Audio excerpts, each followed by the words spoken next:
Before you buy a set, there are some red flags you want to look for, and today's video we will break down 8 red flags to look for. These will help you amplify your game whenever you're looking to buy a set. Alright, does this have this? No, it does not. Alright, good to go. Does this have this? No. Alright, and you can go through a whole list, and this will help you just filter through all those bad sets and just get to the good stuff. So I don't want to waste your time, and we've got a lot of information to break through, so without further ado, let's begin. Alright, so number 8 is having a very mid Pokemon carry the set. So it's a no-brainer that you shouldn't buy something like Rebel Clash and Sword and Shield base. I don't have to say that, but where I think there needs to be clarification is when people try to justify a certain card. Like, let's just say the Machamp from Astral Radiance, not really the most popular Pokemon. Sure, he's Gen 1. Sure, people like, big, buff, strong Machamp, but at the same time, he's not really that popular compared to, like, Gengar or Charizard. And when those options are out there, there's not really much of a point to buy these sets that are kind of carried by that one Pokemon. Like, it's very obvious to not buy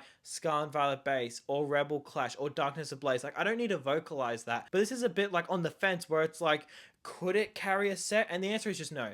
And I want to use Mega Evolutions as a good example. Oh, by the way, I'm holding the mic because this is it being too close messes with the audio, and it being too far just makes it echo. So like, I kind of have to hold it. Just let me know if it's too distracting. If so, I'll just have to figure out some way if this doesn't work. But anyways, so a good example is Mega Evolutions. A lot of people have asked me, hey Sam, are you going to buy Mega Evolutions? And my answer is just no. Like, why would I want to? Cards, they're okay at best, but first of all, base sets have a very good history of having easy pull rates, but also Lucario is popular, but he's not popular enough to carry a set. He's not exactly a Mew. He's not exactly a Mewtwo, a Gengar, or a Charizard, or a Giratina. He's popular, but he's not up there. But also, you need to think, yeah, sure, he's a popular Pokemon, but also he doesn't really look very cool. Like, Charizard is a big dragon. Gengar is like this mischievous, devious little purple dude. And then you got all these different things, like Rayquaza is a cool looking dragon. That's like that type of dragon where it's like, it doesn't have wings, but it's like a snake flying dragon thing.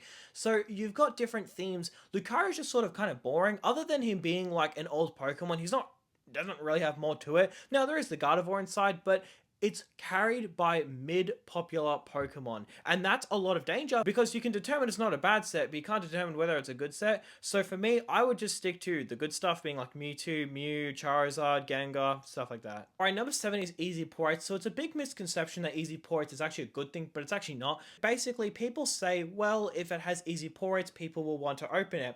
That's just far from the truth. Because what their logic is that people want to open up sets where they're the most likely to pull something. But that's just bullshit. Like, when you look at lottos, which ones sell the most? It's the ones with the biggest prizes, where it's like a $1 billion prize. If you see a lotto advertising a 100k reward, no one cares. Sure, your odds may be better, but no one cares. It's always those $1 billion rewards. You know why? Because most humans are narcissists to a certain level. The word narcissist is basically thinking that the world revolves around you. And to a certain extent, everybody in their own world thinks that that box that they're going to open has the hit inside. So for a lot of people, they don't factor in the odds like, okay, if I spend this much money and open up this many packs, then on average it's going to cost me this. But the top chase value is this much. Ooh, okay.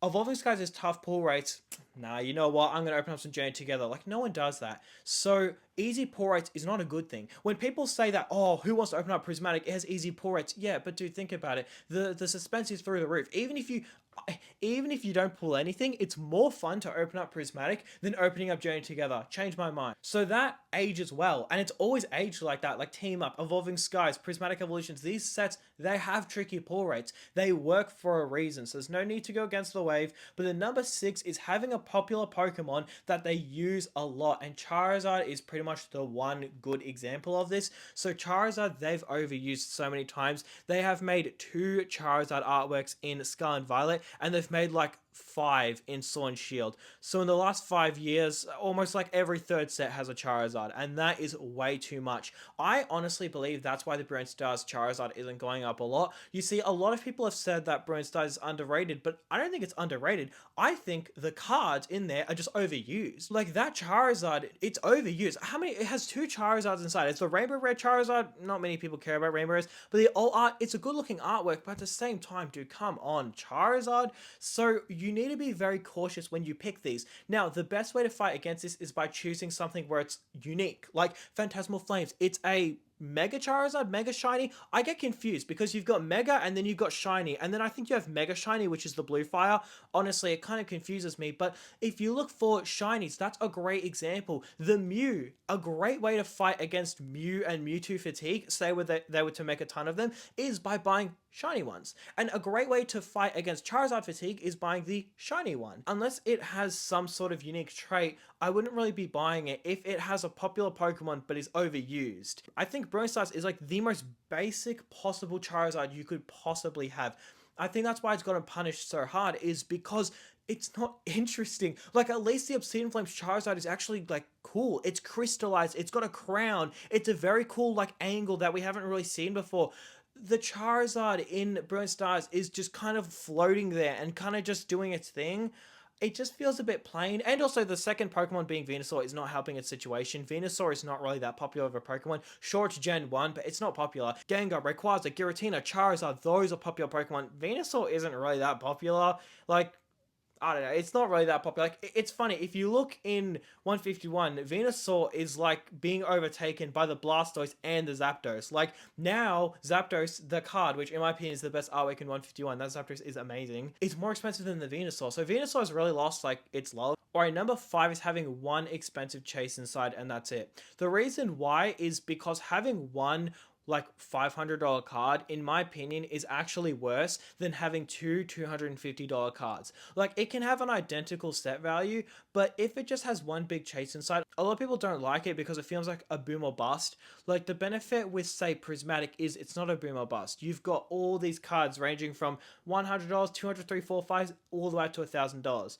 So what this does is this allows this sense of like almost protection where you can pull something, it can like somewhat make your money back. But if you have a big chase inside, it's like you pull it or you don't. And a lot of people just really don't enjoy that. So don't buy sets where it only has one top chase inside. Now, it's very tricky to predict if a set will have one big top chase inside. The reason is because in the future, the other cards could go up. But like, let's look at some obvious ones. Vivid Voltage, it's always going to have one big chase inside. Or sets like Silver Tempest, there's no other card inside there that's realistically going to be worth a lot. Maybe the Rayquaza, but I wouldn't really say like a big chase. Alright, number 4, this is a pretty underrated thing that no one really brings up, but it's actually having one theme of cards and Pokemon. So like having only evolutions or only dragons. And the reason why I think this hurts sets, the fan base will see that of that set. So let's just say Black Ball White Flare, right? I think it's a phenomenal set, but the point is it only attracts people who are into black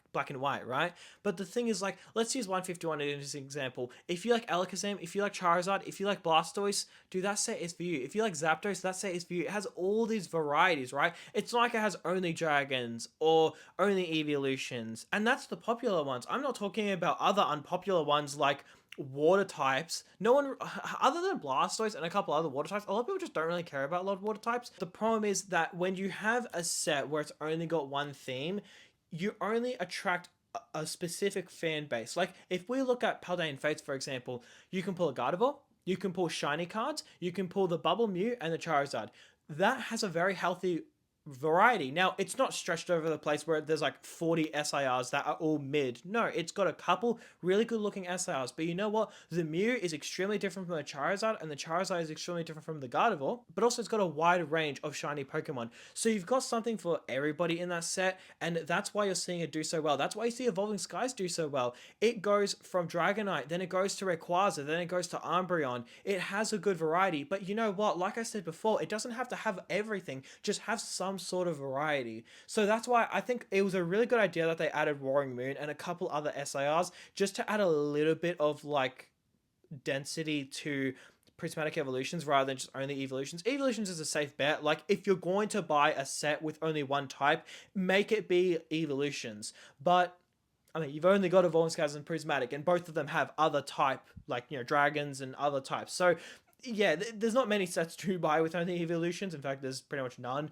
But like, Fusion Strike is a great example. You go from Espeon, then you go to Mew, and then you go to Gengar. Like, that's really good. And then you go to Celebi. You see the variety? People like that variety. Alright, number 3 is the box lacking a good artwork. So basically, once a sealed product gets old enough, a lot of people who buy it don't actually intend to open it. In fact, most people don't. Like, 151 is a great example, right? 151, anyone buying displays, they don't intend to open it. But But what people do intend to do is they do intend to display it. So if it has a really nice display, it'll just naturally do really well. In fact, I credit about 10 to 15% of Fusion Strike's box price to its artwork, because the artwork is so good. A pink box with Mew on the front, Gengar on the top, and then you got I forgot the two Pokemon on the sides, but you've got a beautiful box. And then you've got Evolving Skies, a nice green box. Then you got the Rayquaza, and you got Sylveon, Umbreon. I mean, come on, man. And then you've got the thing that carries it the most, the Duraludon on top.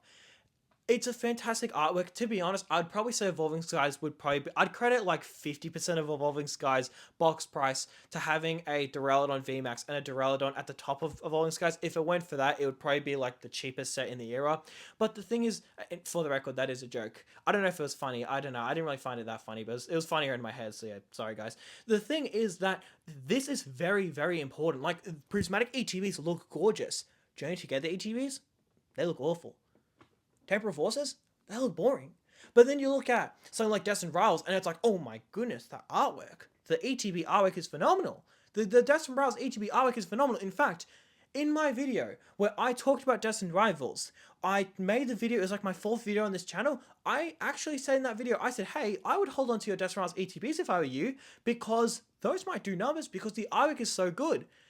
And they're doing pretty well. I'm not going to say like I'm some like genius, because it's not the craziest thing to say, but there's definitely a market in good looking boxes with good looking artworks. Alright, number 2 is it being a small set. So this sort of goes back with the easy pull rates, but the difference is that easy pull rates, if you've got a set like Crown Zenith, it can kind of work. Like if it's got easy pull rates but you got a shit ton of cards, it's kind of different. But if you've got a set that's a small set, it will just get clapped. Now, easy ports is something like Obsidian Flames. Honestly, if I'm being real with you, like what honestly amazes me is the fact that people buy Obsidian Flames booster boxes as an investment. However, it's got practically the easiest pull rates in any booster box set. Like the pull rates to pull the Charizard is 1 in 216 packs, which is quite literally 1 in every single case, like to the gram. But basically, you look at sets like Journey Together, I would not say the ports are hard in Journey Together, but I also wouldn't say they're easy. People are saying the ports for Journey Together is easy. They're just like, dude, you know it's got harder ports than Paldea Evolved, right? And the artworks are way better in Journey Together. Like, you've got Lily, Reshiram, Salamence, Clefairy, you've got Zoroark, you've got tons of cards. So it just amazes me that Journey Together gets so much hate when it literally has harder pull rates than Paldea Evolved, and it has over double harder pull rates than Obsidian Flames. Now, I'm just using Journey Together as an example. The reason I'm using it as an example, because I see so many people talking about buying up like Paradox Rifts, or Temporal Forces, or Obsidian Flames, or Scarlet Violet Base. It just doesn't make sense to me, because Journey Together is better than all of those, but it just gets no light shone on it, and I purely think it's literally the release date. People are so twisted in their mind that if it doesn't have a $3,000 card inside, then it's deemed a crap set.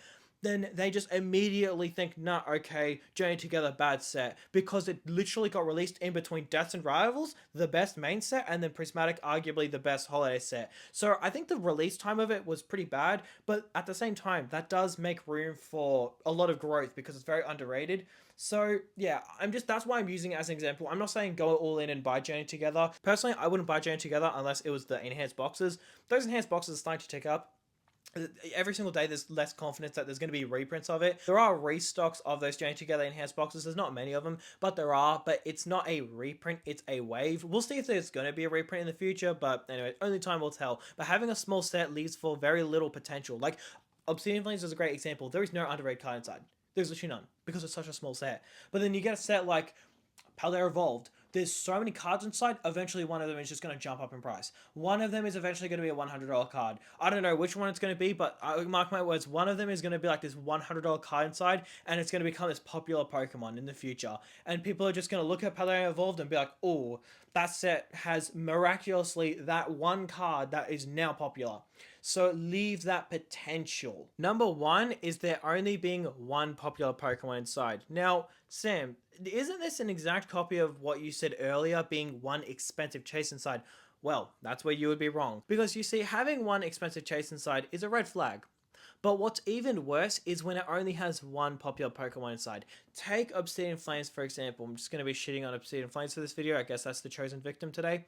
That set only has one popular Pokemon inside. Then take Scarlet Violet base. It only has one popular Pokemon inside. Now, please don't tell me Ralts is a popular Pokemon or any of the other like cards that's like you're trying to justify being a popular Pokemon inside. Realistically, there's only one popular Pokemon, and that is the Drowsy. I'm kidding. It's the Gardevoir. But the problem is that it leaves no growth. There's no potential growth. So if you look at a set like Paldea Evolved, let's look at a great set. Paldea Evolved could not be a better example. So Paldea Evolved has a couple popular things inside. It has an Iono. It has a Magikarp. It has a Raichu. It has a Tyranitar. And in the future, at least one or two of the other cards are just going to blow up in price. And then eventually it actually might become a pretty strong set. Maybe, like very emphasis on the maybe, because that could never happen. We don't realistically know. But at the end of the day, if you look at something like Paldea Evolved, you'll notice that there's a Raichu, there's a Tyranitar. The only thing stopping those cards from going up is realistically the fact that it's in print. After it's out of print, all of those cards shoot up. Like Sleeping Raichu. First of all, Sleeping Pokemon is like a blue chip investment whenever it comes to Pokemon. Sleeping Pokemon always just absolutely kill it. However, you look and you see that there's a Raichu inside and it's not that expensive. So is there a buying opportunity there? I really don't know. Maybe, sure, I guess, but I would just buy the sealed product and then just let the cards go up, and then the sealed will go up as well. So no need to take like these massive risks. But that Raichu, it probably will go up, okay? It's a pretty popular Pokemon. Raichu is pretty popular. And you look at Tyranitar. Tyranitar is a pretty popular Pokemon, and it's a good-looking card. So you've got these cards inside where they're so expensive as PSA 10s, and then you've got the Magikarp. You know when that Magikarp came out, it was like 20 bucks? It was literally $20. And as the set aged, took like literally a couple months, and it was already like 50 bucks. It already had doubled in price. However, let's just look at the Raichu. Why can't the Raichu do the same thing? Is Raichu less popular than Magikarp? Is Tyranitar less popular than Magikarp? Now, admittedly, there is the Shinji Kanda artwork side of it, so there is a little bit of that to it. But at the same time, you've got this other popular Pokemon side, so that leaves room for growth. If you're investing in Vivid Voltage or Darkness Ablaze, you've only got one popular Pokemon side. Now, I will say, this one specific thing doesn't really apply as much to Scarlet and Violet, and the reason is because there's so many SIRs.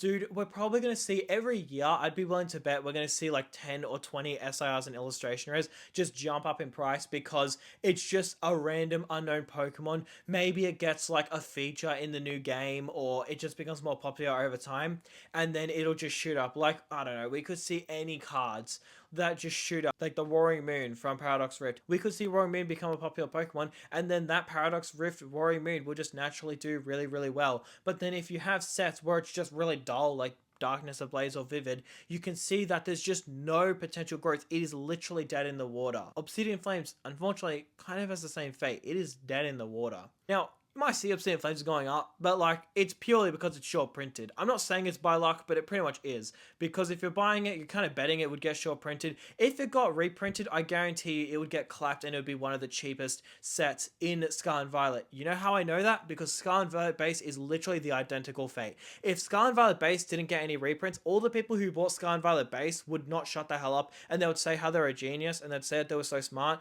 But guess what? Scarlet and Violet base did get reprinted. So that's why it's getting clapped, and that's why it's pretty much the cheapest box in Scarlet and Violet. So Obsidian Flames in, I guess, this world, it is the short printed set, but it could have been any of them, right? So other than that tiny little fact, which is not sustainable long term, Obsidian Flames is just a shit investment.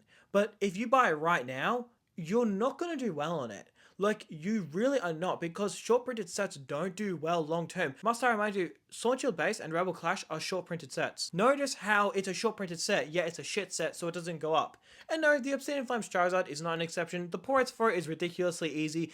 One bad swing and it'll just get clapped. It has a lot of hype now, sure. Maybe it goes up a little bit more, I guess. But guess what? The Vivid Voltage Pikachu is worth more, yet the box price is just absolutely slammed. So, I know, today I guess we targeted Obsidian Obsidian Flames. I'm not a fan of Obsidian Flames. I just don't really see the appeal to it. Why would you buy Obsidian Flames when Paladin Fates and 1v1 exist? I think it's more of a pity because a lot of people missed out on those ones because they were kind of like a bit distracted. So instead of buying Obsidian Flames, I just urge you, please buy Destiny Rivals. Maybe short term, Obsidian Flames goes up a bit more than Destiny Rivals, but you'll win in the long term. So yeah, today's side note story is shitting on Obsidian Flames. But anyways, that's going to do it for today's video. Have a good one.